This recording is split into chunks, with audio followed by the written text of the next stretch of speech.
So I'm up here in the mountain. I'm in the oldest mountain range in East Africa right now. And I'm coming to give you some advice.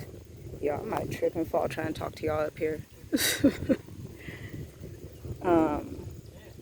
With the recession coming, with, hiring freezes, layoffs, all that stuff, you guys have been emailing me and messaging me saying, how can I fortify? How can I start an online business? How can I prepare to move to Africa in a recession? And so I have some actionable tips for you. Number one, cut your spending. Before we left to come to Tanzania, we drastically cut our spending. Like, we weren't paying for Netflix. My husband, he actually wasn't even, he had got fired at a certain point. It was January of 2020. And so we drastically cut our spending. And then not only did we cut our spending, number two, we made more money. But we made more money, not with a job, with a business. Using the creator economy, if you guys have heard that term before. The creator economy is basically if you become a YouTuber, a blogger, even a course creator, a teacher, an educator, and you start creating content and selling it, then you're a creator. Or you just start creating content on YouTube, Instagram, Pinterest, you become part of the creator economy. So knowing that a lot of you are in America, most of you that watch this channel are in America, some of you are also in the United Kingdom and Canada. We have access to the internet and we have access to technology. Use it to your advantage, especially in these times, because if you're hoping to get a job in this economy, unless you have like a super in-demand skill like sales, marketing, what else is in demand right now? Sometimes real estate can be in demand, but not job-wise. Look for an in-demand skill. Right now in a recession, businesses are focused on one thing mostly. How can they fortify their business so they are not spending more money on employees that they don't need, right? Number two, they're also looking for how can I make more money? How can I pivot and transition my business? And if you know how to do those things, like sales or marketing, then you're going to do well. If you don't know how to do these things, then you should learn. Cut off your Netflix subscription, just stop. Instead, pay $13, $15 each month to learn a new skill. So this can be graphic design, this can be social media marketing, this can be customer service, this can be sales engineering, this can be anything. Go to a free website like HubSpot, take their courses, become certified. Next, step 3. After you stop your spending, after you have a plan to make more money, number 3, you want to do networking. You don't have to go in person to network. You can just, go online and network. You can go on LinkedIn, you can go on Instagram, you can go on Facebook, right? Especially if you're a work from home mom. Like I was, I'm still a work from home mom. I don't go out to events and go find all these people. I don't do any of that. I do everything online. I do everything from my home so that I can stay with my children, right? So if you're like that and you want to be like that, then that's what you need to do. You need to network online using Facebook groups. And you want to target a specific demographic of people. You want to use a niche audience. So if you want to get into virtual assisting, that's in demand, right? Because businesses are still going to need to handle their operations. If you want to get into virtual assisting, say you want to work with real estate agents, choose a niche that's still in demand. People are always going to need to have a house. They're always going to need land. Food is another one. People are always going to need food. So you need to have multiple streams of revenue to fortify. So we talked about saving money. We talked about making more money, plans to make more money, choosing a niche. The next step you need to take after you fortify your business and you know you want to move to Africa, just do it. Even if you want to move to Costa Rica, do it. Even if you want to move to wherever you want to move to, just do it. Do it afraid. When we left to come to Tanzania, our business exploded after my husband had got fired from his job. And so we just left, like literally we left. And, we came here to Tanzania. At that time we were in Dar es Salaam. And, we just lived life and we got assimilated to the culture, still working on that. That's an ever going process. But yeah, next would be to find land and to live sustainably. And when I say sustainable, even your business practices need to be sustainable. So I know people hear business and they're like, oh, well, you need to hire, 5 to 10 employees and do all these things. No, profit first. Profit. Make sure you're bringing in profit to your business. You have to have profit, because if you're breaking even every month, it's not a business, right?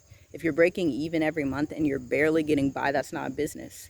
That's a hobby that's severely underpriced. Instead, you need to focus on profit. Why are we focusing on profit? Because you have bills you need to pay. You have a family you need to support, right? And if you have goals to buy land and build a house, which is super, super cheap to do in Africa, by the way, especially if you're going somewhere this considered a third world country and you want to save money, that should be on your radar. You should hear third world country and be like, yes, I'm going there, because I know my money can stretch and I know I can build sustainably. Are we on number 5? I think we're on number 5. So number 5 is going to be to get out the city. When you move to Africa, especially in these times, it's not the time to be in the city. The city serves this purpose for, big city, serves this purpose for a season and it's fun and all that stuff. But what I've found, especially, because we were in the biggest city in East Africa, which is Dar es Salaam. And so we were just spending money like for no reason. Like, you're going restaurant hopping, you're going to do this, you're going to do that, you're getting invited to events, you're doing this, you're doing that. And it's like, it's not necessary, especially in these times. And that wasn't even in a recession. That was during the pandemic, right? But it was just a waste of money. So you don't need to eat out.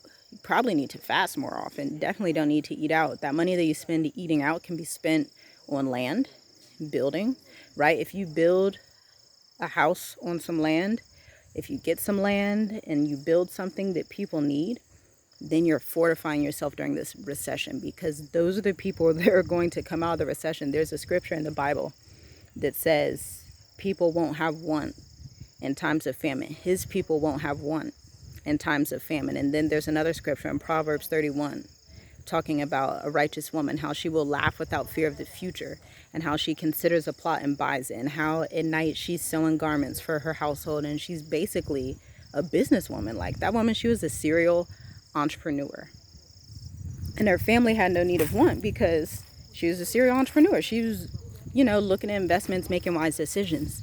And then it says that her husband trusted in her. And so this is a lesson for men and women. Think entrepreneurship. It's not time to think worker mentality, because the jobs, these tech companies, these people, they don't have the job for you. Instead, you need to become a general contractor. And when you become a general contractor and you're a sole proprietor, that also opens you up to grant money for us in the States. People in Africa too, they have grant money for y'all too. Continental Africans. So get out of the employee mentality as soon as possible, because it's not sustainable in the recession, and you're one firing pay cut away from not being able to sustain yourself. And I know this is hard to hear, and you're like, oh, you're shaking my world. This is like, what do? I just told you what to do. Do it. Take action. Be fearless. Definitely get somewhere that's outside the city, because the prices will go drastically down. Get somewhere that's not America or London or, all these expensive places, and go somewhere where it's affordable to live. If you want to go to Asia and it's affordable to live, then do that. Me personally, I suggest that Black folks go to Africa. But if you don't want to do that, that's fine.